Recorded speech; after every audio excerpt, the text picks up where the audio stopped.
আসসালামু আলাইকুম বন্ধুরা, কেমন আছেন আপনারা সবাই? সবাইকে শুভেচ্ছা, শুভ দুপুর। দেখেন আমি আজকে বানিয়ে নিব খুরমা। এটা আমাদের বগুড়ার ভাষায় খুরমা বলে। আর অনেক জায়গায় অনেক কিছু বলে, কোথাও মুরলি বলে, কোথাও গজা বলে, কোথাও আর কি জানি বলে। তো যাই হোক, আমরা খুরমাই বলি, আমি খুরমার ভাষাটাই বলছি। আমি এটা খুরমা বানানোর জন্য আমি এখানে আটা নিয়েছি, আমি কিন্তু ময়দা নিই নাই, আমি আটা নিয়েছি, তারপরে একটু লবণ দিয়েছি, তারপরে কালিজিরা। কালিজিরা আমার কাছে কম মনে হলো, এই জন্য আমি আবারও কালিজিরা দিয়ে একটু তেল দিয়ে নিব।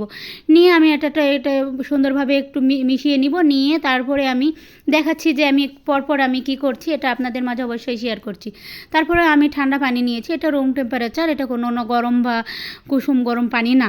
তারপরে আমি দেখেন কত সুন্দর করে ডোটা তৈরি করেছি, এটা আমি অফ ক্যামেরায় করেছি। করে তারপরে এটা আমি রেস্টে রাখার জন্য উপরে একটু তেল দিয়ে নিলাম। নিয়ে আমি সুন্দর করে ঢাকনা দিয়ে ঢেকে রাখবো 5-10 মিনিটের জন্য। আসছি 5-10 মিনিট পর। এই যে 5-10 মিনিট হয়ে গিয়েছে, আমি চলে এসেছি।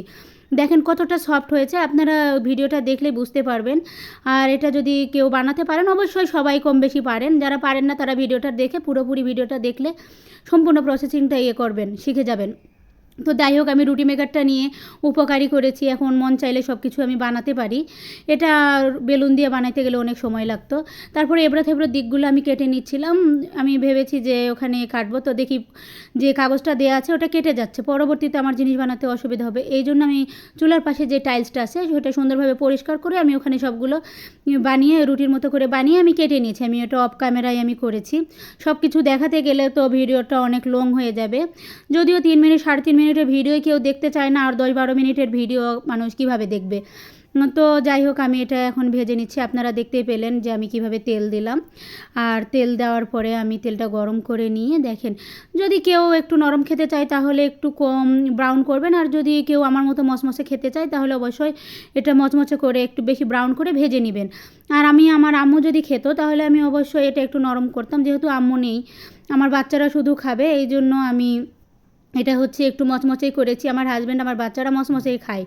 তো যাই হোক, আমি একটু বেশি ব্রাউন করে এটা ভেজে নিয়েছি। এইভাবে আমি পরপর দিব, একবার পর এভাবে অনবরত আমি দিব। আমি মোট 4বারে ভেজে নিয়েছি, যেহেতু অনেকগুলো হয়েছে।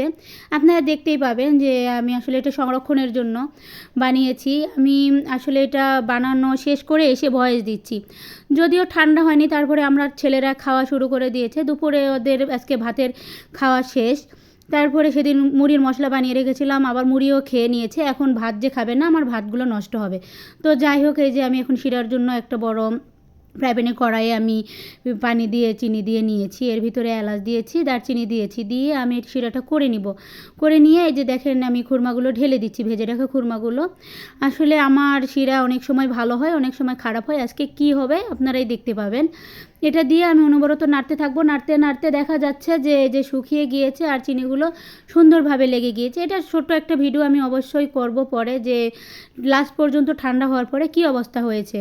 যদি আমার চিনিগুলো সাদা হতো তাহলে এই খুরমাগুলো সাদা হতো, চিনিগুলো আমার লাল, এই জন্য। তারপরে দেখেন ভেঙে দেখালাম কেমন হয়েছে।